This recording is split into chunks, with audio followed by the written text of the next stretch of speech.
Negative reviews എല്ലാം കാറ്റിൽ പറത്തി റെക്കോർഡ് വിജയമായിട്ട് സൂര്യ. കാരണം സൂര്യയുടെ അഭിനയ ജീവിതത്തിലെ ഏറ്റവും വലിയ കളക്ഷനിലേക്ക് മാറുകയാണ് കറുപ്പ് എന്ന് പറഞ്ഞ ചിത്രം.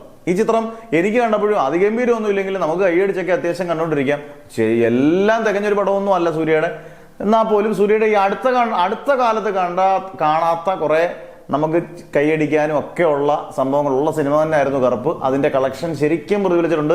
ഒരുപാട് നെഗറ്റീവ് റിവ്യൂസ് ആയിരുന്നു മൊത്തത്തിൽ സോഷ്യൽ മീഡിയയിൽ വന്നെങ്കിൽ പോലും ഈ സിനിമ നേടുന്ന ഒരു വലിയ വിജയമുണ്ട്. കാരണം ഈ ഇപ്പം തന്നെ ഏകദേശം 150 കോടി രൂപയ്ക്ക് അടുത്ത് കളക്ഷൻ വന്നപ്പോൾ ഏകദേശം ഈ ആഴ്ച പിന്നിടുമ്പം എന്തായാലും 200 കോടി ക്ലബിൽ സൂര്യ അണ്ണൻ വന്നു എന്നുള്ളതിൽ സംശയം വേണ്ട.